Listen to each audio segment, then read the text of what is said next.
are listed on the main ICSI website. So welcome, recording has started. Welcome to Mining Software Repositories 3.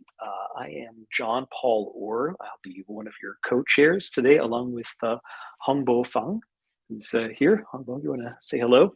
Yeah, hello everyone. I'm Hongbo Fang. I'm a third-year PhD student from Carnegie Mellon University, and I'm the student here for this session. Very good, thank you. So welcome everyone who is attending this. I'm here in Raleigh, North Carolina. And I know we have people from all over the world, and we've got a number 6 great talks coming up this evening, or this morning, or this afternoon, depending on where you are. So we're gonna start with Post 2 VEC, Learning Distributed Representations of Stack Overflow Posts. And our presenters are going to be Bowen Zhu and David Lowe. Please go ahead and share your screens. Aim for about 5 minutes.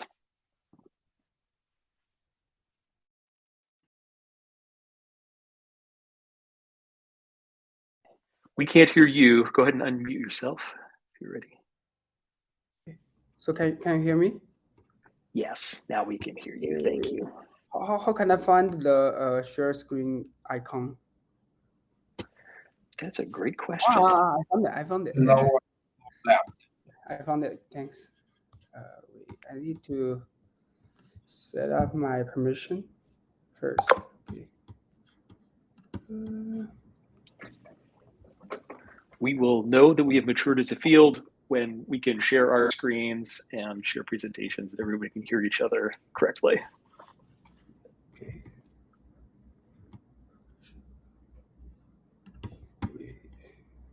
Sorry. No worries. So please do use the chat that's available on the right-hand side to queue up questions while the speaker is talking. I think we're going to run all of the talks without taking big gaps of time in order to address questions between them to make sure that we get to all of the talks.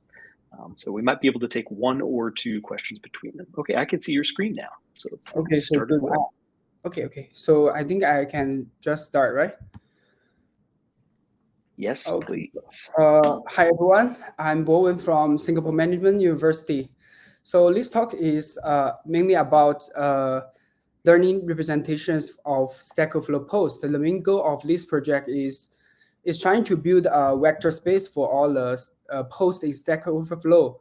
And the main goal is to map the post into the meaningful vector space. And let's say if 2 posts in the vector space are closer, then it indicates they are more semantically related.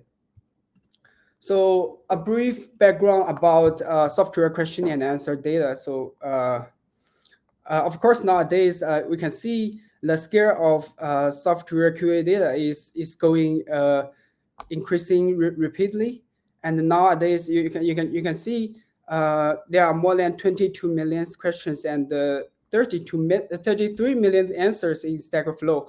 And then the most impressive way I believe in many of us mind is developers copy paste the code snippets from Stack Overflow into their code space. So in short, SQL data is playing a very important role in software development. But software QA data is more than just a set of questions and answers, and behind it is an ocean of programming knowledge. So this work is going to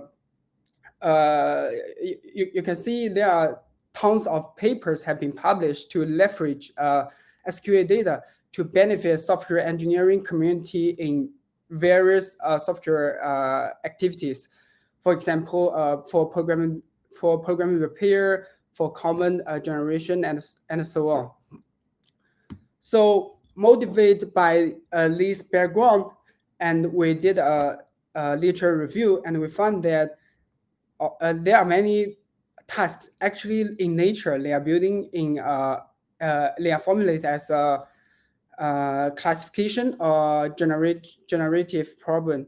So they have a common framework, like given the raw data, Stack Overflow raw data, and at the end they will perform certain tasks. So in the middle, their framework, many of them follow 3 stages.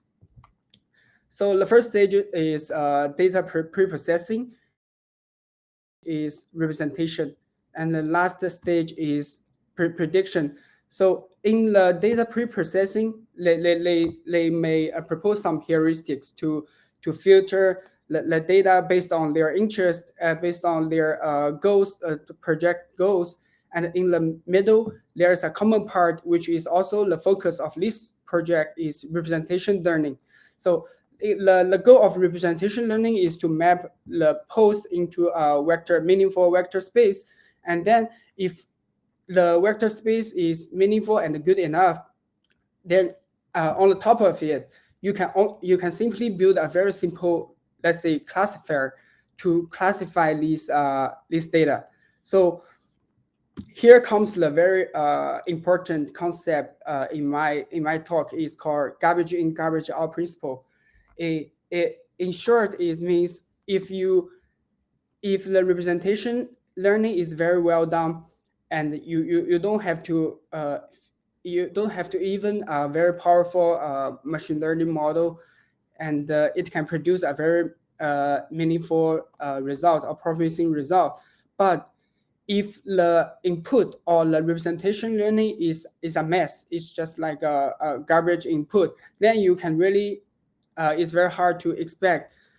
Even you build a very powerful or a very complex machine learning model, you cannot really expect the model can produce very meaningful output. So the quality of the post representation plays a main role in determining the eventually outcome. That's very important foundation concept of my project. So motivated by this, here comes my goal is to how if it is possible, we can build a model, then we can map all the posts based on my model to a very meaningful vector space. And the closer of these two posts in the space means they are more semantically related. So the vision of this project is like this. So let's say we have a lot of tasks, right? And we have input like raw Stack Overflow data. So with the help of my model, I'm trying to enhance or boost the representation in various tasks, so that we can increase the eventually outcome of all the models. So for the technical part, is motivated by a literature review on the past approach. So the first technical novelty is we found that posts have their follow certain structures. So as you can see in the figure on the right top, you can see a post is not just a pure text or pure code or a mixture. It follows. It contains several components like title, description, code snippets, and text. So how can we leverage the structured information rather than just simply concatenate them together? It can be a very promising novelty in our technical design. So the second novelty is we found that past works they directly remove the code snippets during the pre-processing step. They claim in the paper because code snippets in Stack Overflow are incomplete and poor structure and written in many different programming languages. So that's the reason they remove the code snippets. So, but we found that, for example, the same example here, if you ignore the title and the description and you just focus on the code snippets in this post, you can very easily find this post is very likely related to Python, right? So we found that if we can handle the code snippets properly, it should be a very it should be a plus to contribute to the post representation. And the third novelty is about the representation language models. So we found that in the past, many words, they are simply use a bag of words. The model is very simple to use, but on the other hand, it also carry some limitations. So in this work, we are planning to use deep learning models, especially convolutional neural network model to handle this. So I'm not sure if I'm gonna continue present it, or I can just stop here. I think you should head to the finish line. Oh, okay, sure. So corresponding to the three technical novelty. By which I mean you should probably aim for 1 minute or less. Yeah, no. Okay. So I think I just continue to present like 1 minute, and then I'm done. Okay. Or okay. So correspond to the three technical novelties I just mentioned. The first point is we want to leverage the structural information of posts. So we propose to handle different components separately, and the second point is we consider code snippets. So as you can see in this figure, we process the code and embedding, build an encoder for the code as well. So the third part is neural network based, as mentioned. For example, the language modeling, like a bag of words, it carries certain limitations. So we are leveraging neural network based encoder to extract the feature automatically. Okay, so last but not least, here I use tag information to supervise the whole post representation. The motivation behind this is that because tag in the Stack Overflow, they follow a very strict mechanism to labels, and they are labeled by Stack Overflow users. So in other words, the tag information is in high quality. And another important reason is tag means, by definition, tags means topics or high level summarization for the post. So it perfectly match our goal. Like we want to map the post into a meaningful vector space. It doesn't have to be task specific, but we want to in general. 10 seconds. Yeah. They are related in the vector space based on the semantics. Okay, that's pretty much I have presented for today. Thank you, Bowen. Are there any questions that we want to post in the chat? So thank you. Well done. Thank you for presenting. Otherwise, in the interest of time, let's go ahead and get the next speaker queued up in the screen sharing. Our next talk is going to be also related to Stack Overflow. It's on using Stack Overflow comment edit pairs to recommend code maintenance changes. And our speakers this evening or today are going to be Henry Tang and Sarah Nadi. So please, to get us back on track, go ahead. Yeah, I can start there. Sorry, I'm heard, right? Yes, please. We can hear you, Henry. Good. Okay, well, hello. My name is Henry Tang, and I am a master's student at the University of Alberta in the Software Maintenance and Reuse Lab under Professor Sarah Nadi. And I'll be presenting on how we use the Stack Overflow as complementary data to existing bug fix data sets. So this is a journal first paper that was published in EMSC Empirical Software Engineering Journal in 2021. Okay, it's working. So code maintenance is about improving a code base, and sometimes there are inefficiencies, and sometimes there are bugs that need to be fixed, and sometimes just the code is old and it just needs to be updated.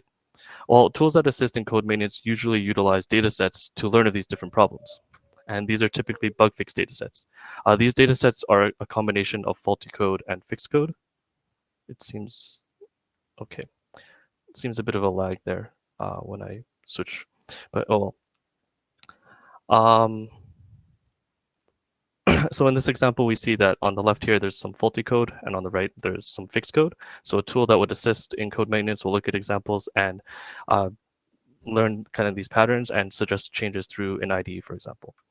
So here are some examples of bug fix datasets, and what all these datasets have in common when they show up on screen is that they utilize a version control system and a bug tracking system to create their data. Commits in a version control system are linked with bug reports and give 3 important pieces of information: faulty code, fixed code, and a description of the problems the bug was creating and how the code changes fix the issue. Let's try this. So really, bug fix datasets rely on version control systems and bug reporting systems. However, there's some problems with this type of data. When you rely on version control systems and bug fix datasets, you have this issue of tangled commits, where a tangled commit is when a commit contains unrelated changes. Maybe multiple bugs are addressed, or even some refactoring was done along with a bug fix. So you would see something like this commit here on the right, where there's just a lot of additions, changes, and deletions, and you don't really know exactly what is relevant. There's also the type of data is kind of targeted towards bug fix datasets, which is typically for corrective maintenance. If we rely on bug reports to find these code snippets, if there's no bug report, if there's no visible change, then we wouldn't be able to find them. And lastly, there's no real explanation for the fix. Taken out of the bug report context, it's kind of difficult to determine what the problem was and how this fix actually addresses or helps the problem. And using commit messages are unreliable, as there's no real standard for developers making commit or having commit messages, and bug reports may be quite long and might be difficult to extract a summary. So is there another source of data that we can use for code maintenance datasets? And we explore whether Stack Overflow can be used. Stack Overflow is a question and answer site for programmers to ask questions and receive crowdsourced answers, and these answers can have other users have comments or leave comments on them. So our idea is to analyze comment edit pairs, and highlighted with these boxes. So this is a comment edit pair, and these have some benefits over using bug reports and commits. So for example, we can see that the edits can be concise. This one edit is for this one comment. And in fact, there's only one or arguably two lines of code changed. Comments may not also have to be for corrective maintenance, like bug reports. There may not need to be a visible change. There could be like more efficient alternatives that are commented, which would be a different kind of maintenance.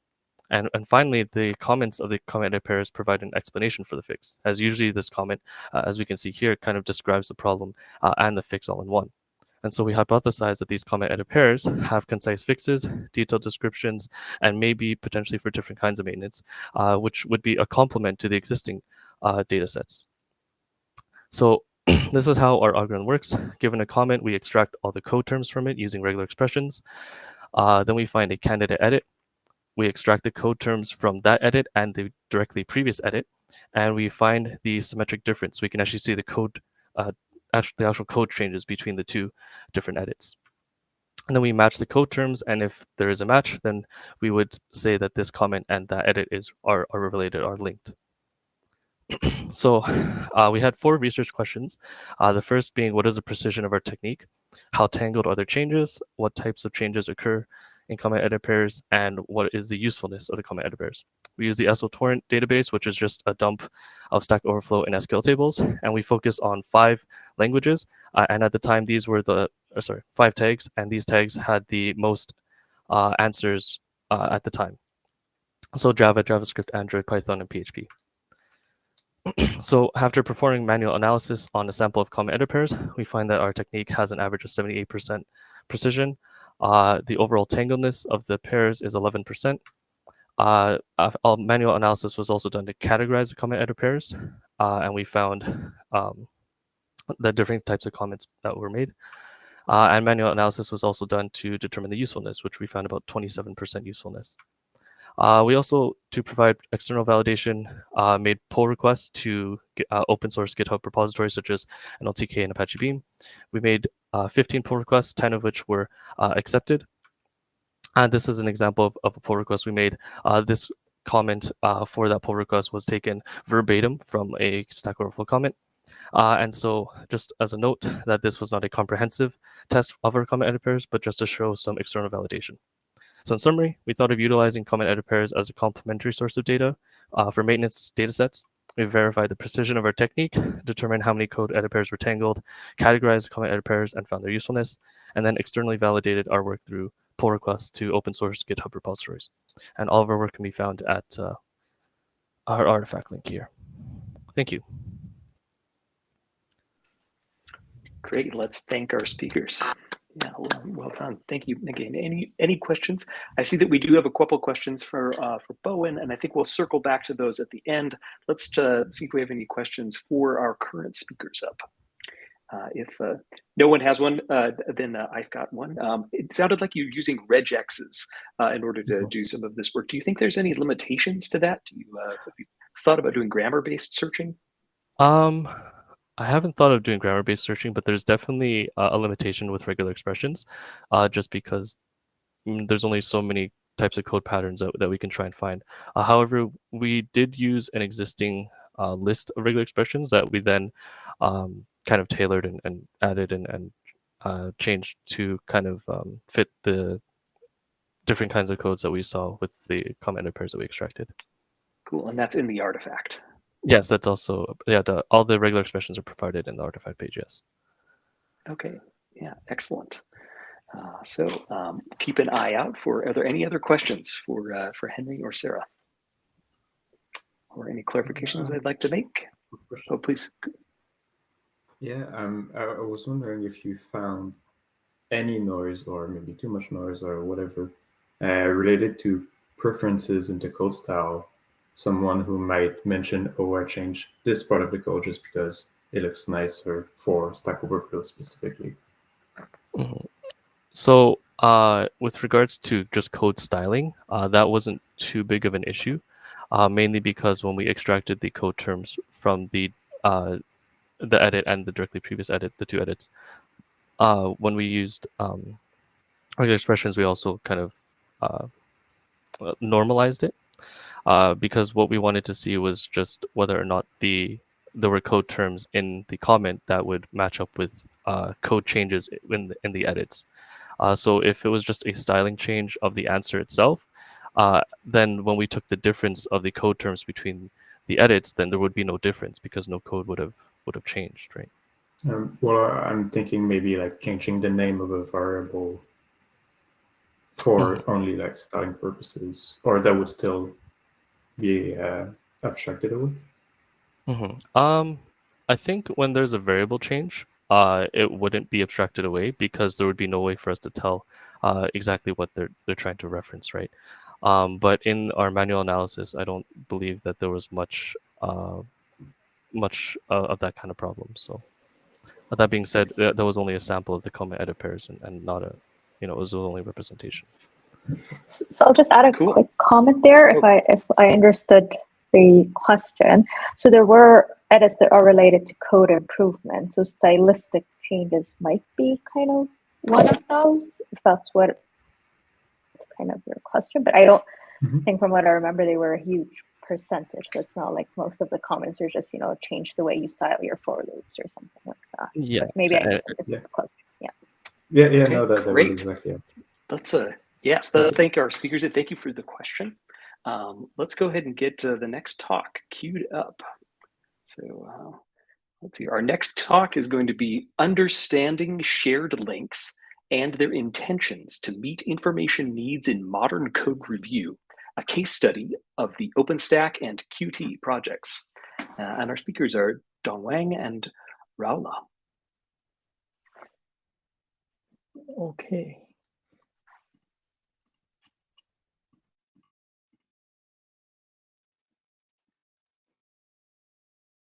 See? Hello? Okay. Yes, we can hear you. Hello. Okay. Hello, everyone. My name is Wang Dong from Kyushu University. Now I would like to present our journal first work, the Understanding Shared Links and Their Intentions to Meet Information Needs in Modern Code Review. Code review is used for checking all artifacts, such as source codes, architecture design, and documentation.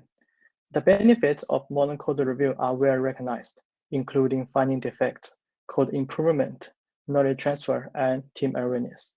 However, due to the asynchronous nature of the modern code review, it is challenging to identify and acquire the needed information.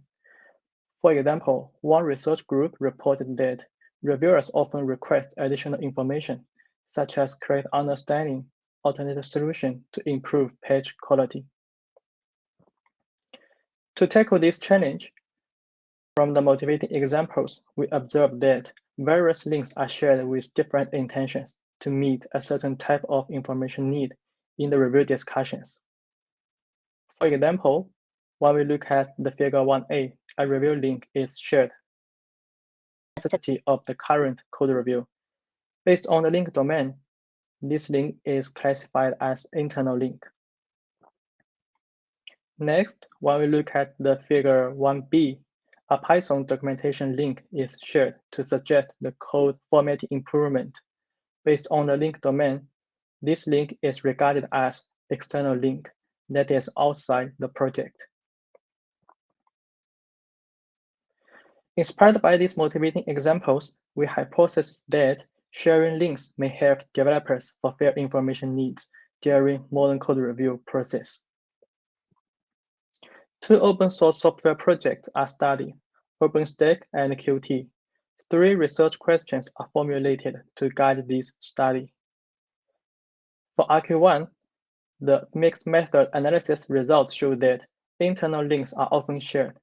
Patches and bug reports are usually shared for the internal links, while tutorial or article and API documentation are often shared for the external links. For RQ2, our static models show that internal links have significant correlation with review time, while external ones do not have. Furthermore, the more internal links occur, the longer time is taken to review. For RQ3, through the manual classification, several intentions behind sharing links are classified. To provide context and to elaborate are the most frequent intentions for internal links and external. Apart from the empirical studies, we conducted a developer survey to receive the feedback on findings and gain insights into perceptions of sharing links. Related to the intention feedback, the most selected intention 3 is to provide context, followed by explaining necessity. Several developer perceptions of link sharing. For example, in terms of the usefulness of shared links, the one developer reported that this is useful, for example, for newcomers that may have missed guidelines or did not find the corresponding bug report when submitting a fix. In the end of this study, we provide suggestions for 3 stakeholders. For the page author, suggest them to read project-related guidelines. For the review team, we encourage them to share links to mentor novice developers and guide the review process. For the researcher, we provide the possible future directions, including tool support for recommending related and useful links. Now I would like to conclude this study briefly. This empirical study is the first to explore the prevalence of link sharing, systematically investigate the correlation between link sharing and review time, also investigate what are the intentions of sharing links. The results from this study highlight the role that shared links play in the review discussion, and the link is served as an important resource to fulfill various information needs for page authors and review teams. Thank you for joining my presentation. Okay, good. Let's thank our speakers. Thank you. Thank you very much. And if we have any questions, we can post those now to the chat. We have at least a minute. Thank you, Wang Dong. I was curious if regarding the intentions and specifically where we're trying to figure out things like the context. How did you determine that a particular link was specifically for context? How did you do that? Okay, so we read the not only the link, so we read all the surrounding the developer comments. And we will also click the link to see what they are contain, what information they contain, to decide the taxonomy. Okay, good. Thank you. All right. So if there are, you will keep an eye out for other questions that might happen in the chat. Again, let's thank our speakers. Very interesting talk on links. Thank you. Okay, next in the queue is Towards Mining OSS Skills from GitHub Activity. And our speakers are going to be Jenny and Thomas from the University of Washington and Microsoft Research. I don't think Tom will be joining today, but it'll just be me. So bear with me 1 second as I attempt to share my screen and get this all going. So thanks for your patience, everyone. Alrighty. Can everyone see the presentation in full screen? Yes. Okay, fantastic. Awesome. So hi, everyone. My name is Jenny, and today I'll be presenting our talk entitled Towards Mining OSS Skills from GitHub Activity. As mentioned before, this was done in collaboration with Drs. Thomas Zimmerman and Danae Ford, who are amazing mentors from Microsoft Research. And this work was done while I was an undergrad at the University of Washington. So let's get started. So we'll start out with some background around this problem. So to start, OSS teams really require diverse roles and even more diverse skill sets to build the OSS software and make sure that the teams kind of function as a well-oiled machine, ranging from maintainers who kind of corral the contributors to documentation writers who help bridge the technical gaps between the code that's written as well as the users of the OSS software.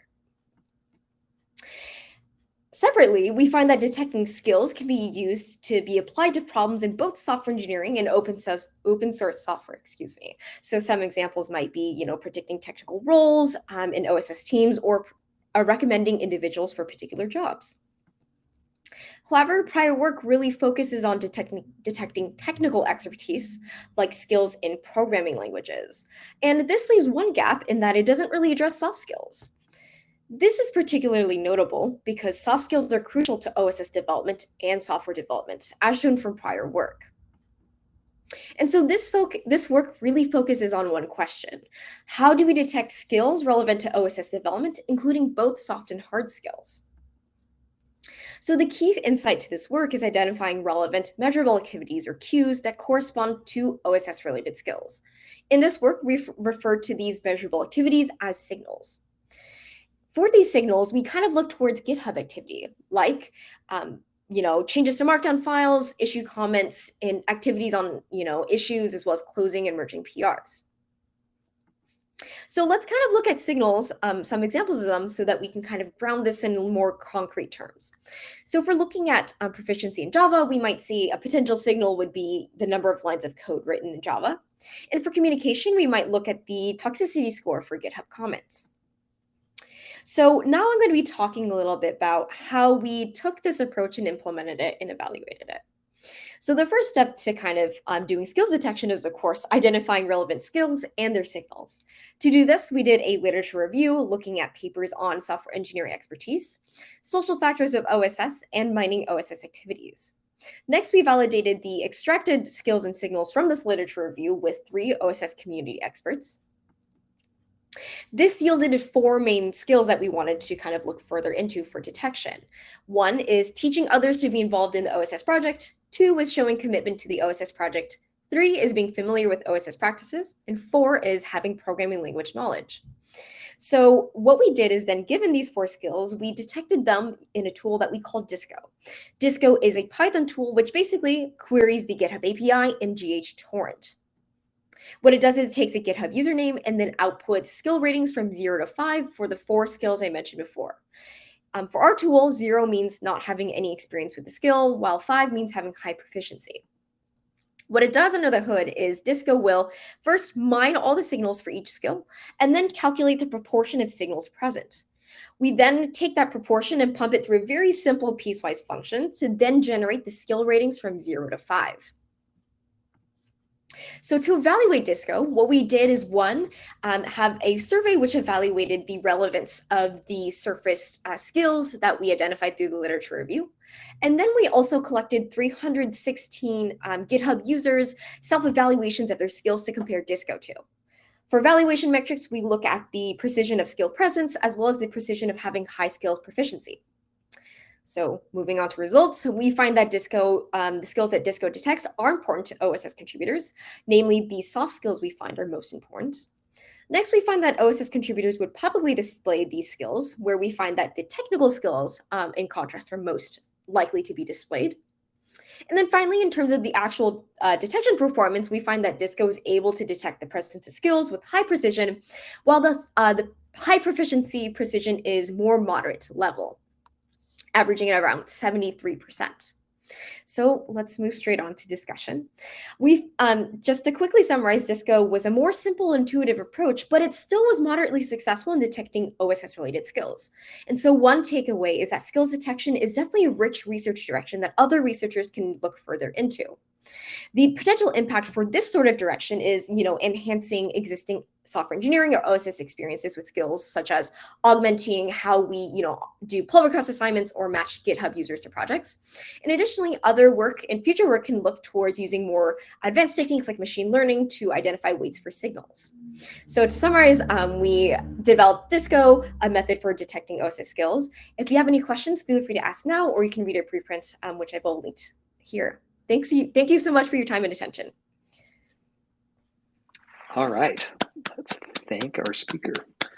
Okay, so we have a question or two in the chat. So Deborah Santos, you would like to voice your question, you can do that now. Otherwise, I'll read it for you. Okay, then the question is, do you consider gathering skills from projects as well? What would be the possible skills/signals? Yeah, I'm not sure if I 100% understand what skills from projects entails here, but the way that we kind of mine these signals is just by looking at individuals' GitHub activity. So we might see some particular activity in a particular repository, but we won't look at things at a project level or aggregate things at a project level. Okay, that's good. Thank you. So let's follow on or take Henry's question next. Henry, if you would like to give voice to this question, we could do so now. Sure. I might have missed it, but I didn't know how you were able to determine the proficiency for the different skills from 0 to 5. Yeah, so what we did is we had that piecewise function that I put up earlier. I can go back to that slide. Let me see. And it really literally just takes a proportion and then dumps out a really, just maps these two numbers from 0 to 5. So it's a really more simplistic or rudimentary approach, but we still are able to get, somewhat decent results from it. Okay. I have a question. Okay, no, there was a question from Lavinia. Please go ahead. Lavinia, if you'd like to give Paganini.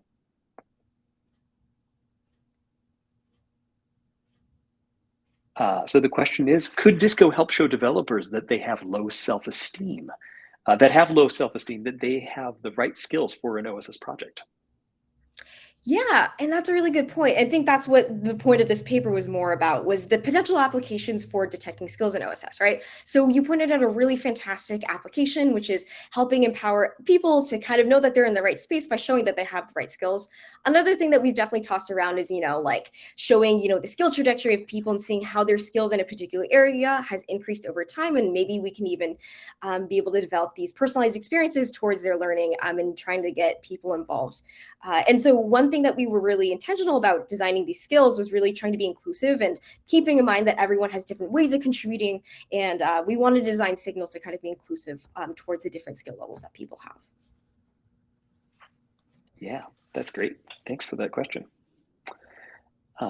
Since there is 1 minute left, I'll throw out a question there about so skills. How do they relate to activity detection? Like, are you going in and already saying here are the things that we think people can be good at, or are you also saying here are the things that people do? Well, with regards, so the first step was kind of like eliciting out the skills that we identified through literature. So that was a little bit more constrained by what we had read. And then to identify valuable signals from it, what we did is we also looked at, my GitHub activity and then kind of saw which activities kind of tied again closer towards those skills as a proxy for it. And then we also had those conversations with the OSIS as well to kind of tie those two together. Okay. Great. So please keep note of the questions that are flowing in the chat because there might be more. And let's go ahead and move to our next speakers. Okay, so our next paper is titled Manas, Mining Software Repositories to Assist AutoML. And this will be, so our speakers are Jian Wen and Rankit Pan and Hridesh Rajan. Let me share the screen. So can you see my screen? Yes, we can see your screen and hear you. Thank you. Yeah, so so hello everyone. My name is Zhang Wen. So today I'm going to talk about our paper Manas, mining software repository to assist AutoML. So this is a joint collaboration with my lab mate Muhammad Zohir Islam, Rangit Pan, and my advisor Dr. Hridesh Rajan. So deep learning are a class of machine learning algorithm that have gained significant popularity in recent years. So deep learning achieves applications such as internet, cloud, medicine, or biology, or media and entertainment. However, there are challenges in programming deep learning. One of the challenging problems is constructing an appropriate CNN model architecture, which also have been shown as a frequent bug in CNN program by Islam et al. So here are some examples from Stack Overflow of the challenge in programming deep learning. A developer don't know why why his simple Keras neural network isn't learning, or here the developer don't know why the RedNet networks doesn't work as expected. So recently AutoML aimed to solve this problem by automatically generate appropriate models for given datasets.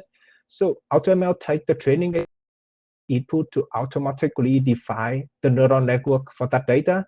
Moreover, it also able to tune the hyperparameter of the search neural. However, AutoML also have some limitations. First, it can be very costly. For example, here, the neural architecture one of AutoML techniques which generate a time or map carbon footprint than using the handmade model. And the second limitation is that neural architecture often produce very complex models that can be hard to understand and time-consuming to train. So to address this problem of AutoML, we propose a method that leverages software repository mining to reduce the model complexity without losing accuracy. So as we can see here, the AutoML start with the same default model for all datasets, and it keeps tuning it until it finds a good one.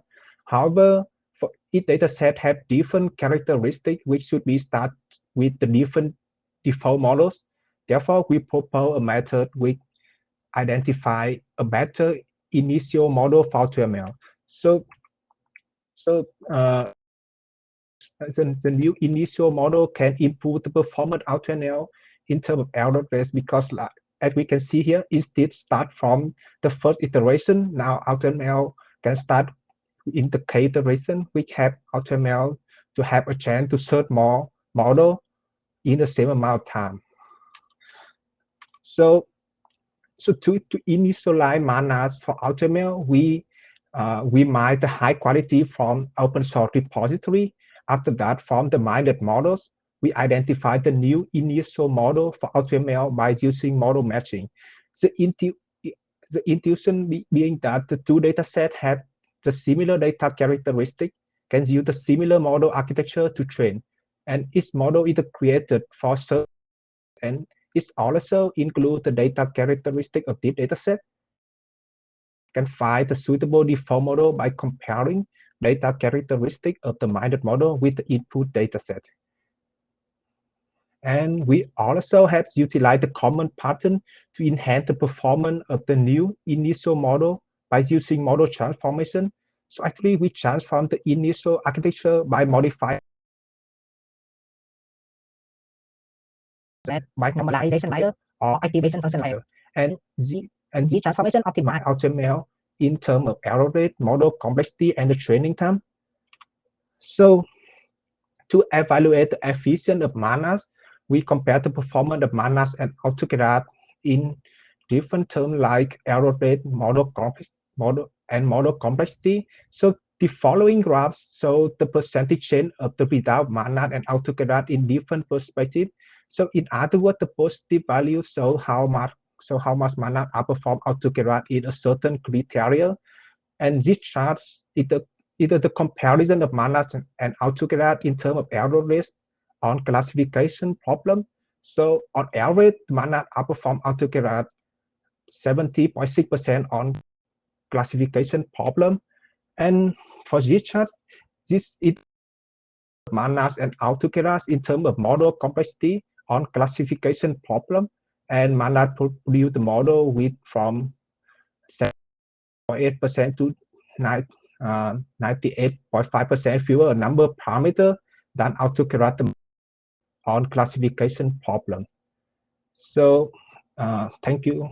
Thanks a lot for attending the presentation. For more information, please take a look at the paper or the extended talk.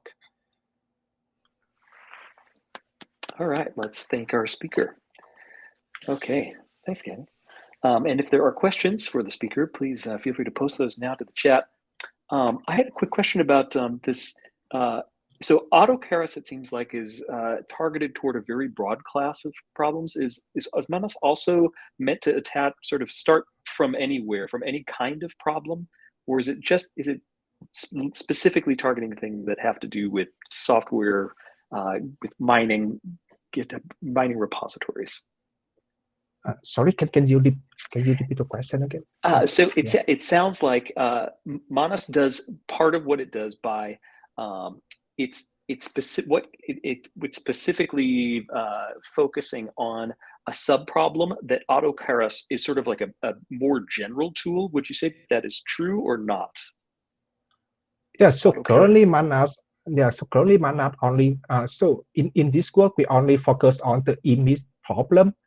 So however, now AutoCAD it can work like on image or text problem also. So we also aim to extend Mana to different to more problem like text classification or the video classification also. Yeah. Okay. And the change patterns. You were looking at the ways in which convolutional networks change over time, or specific neural models that people are using at the time in order to make better suggestions. You mean for the model transformation? Yeah. So actually, the pattern here that we look, the pattern that the developer frequently use in the neural network. So for example, they often use the mic normalization in between the convolution layer and the layer. So yeah. Cool. Okay, that's very interesting. Okay, are there any other questions for the authors? Please post them now in the chat, or speak up if you would like. All right, if not, let's thank our speaker again. So thank you. Yeah, thank you very much. Very interesting talk. Yeah, I'm looking forward to seeing more on this intersection. Okay, so our last talk for this session is going to be SZZ or SZZ for vulnerability, automatic identification of version ranges affected by CVE vulnerabilities. And our speaker might be Mingfang. Hi, can you hear me? Yes, we can hear you. Please go ahead and share your screen. Wait a moment, I try to share my screen. Oh.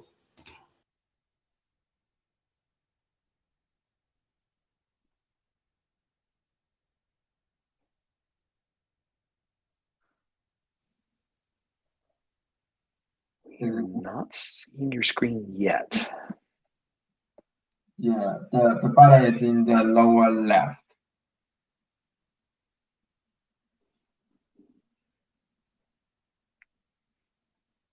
or you might want to check for the permission from the website or your operating system.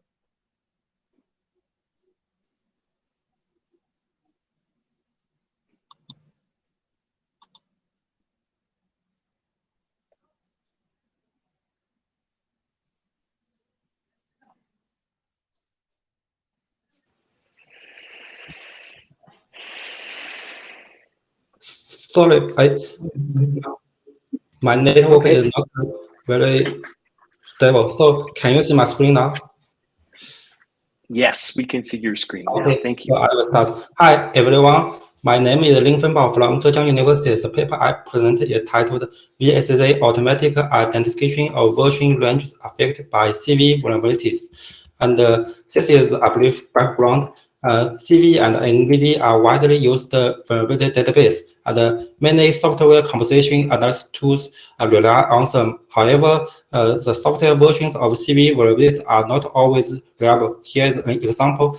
We found in this CVs, the version information is changed in its history. And here is the first motivation example.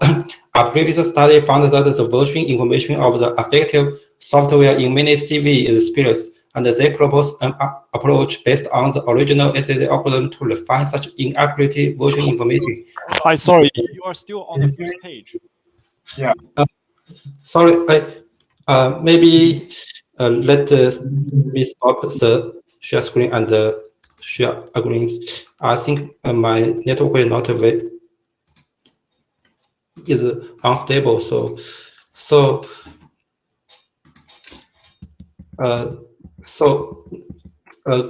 Can you see my current screen now? The slide now. Yes. Yeah. But do you want to try to change to maybe next slide to see if it's working? Okay. Maybe just go into present. You click the proceeds.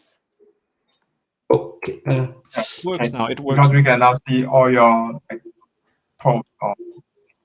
notes. So I cannot hear you very clearly. So let me try again. And can you see the current slide for the motivation example? Yes.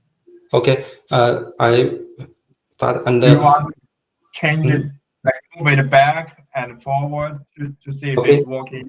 Yeah. It's working now? No. Okay. It's no. almost.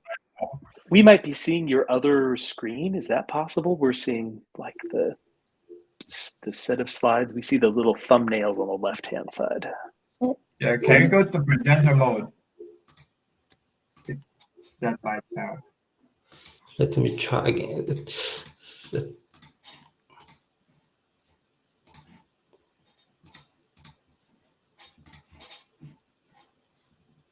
Sorry.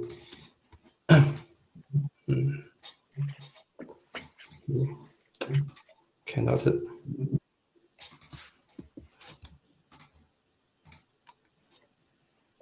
Okay. Well, since we're having a few moments of technical difficulty at the moment, if anybody has any suggestions for this, feel free to shoot them out. I'm not sure if sending this to another person by email is like you could send them to Hongbo, perhaps. I think it was working. Just need to go into presenter mode, like the top left button. So I think we were seeing the screen all right. Yeah, that's what I thought as well. Yeah. But he's offline right now, right? Oh, okay. I see. It's been unstable. Okay, so. Okay, he's back. I joined again. Back. Okay. I think this is the network problems. The network too unstable. I just out of the room, so I try again. Sorry. Okay. Now I play my slides. Can you see? Yeah, we can see the. We can always see the slide, but it's just the slides can't move. But in my screen, I have moved. Yeah, but can you go to presenter mode? Or did you already do that? If I do not play the slide, you see my screen not moving. Yes, we see that. That works. Yeah. That works. Okay. So, and first, I will show the first motivating example. In this motivating example, we can use the original SSA algorithm to refine the version information in the CVE.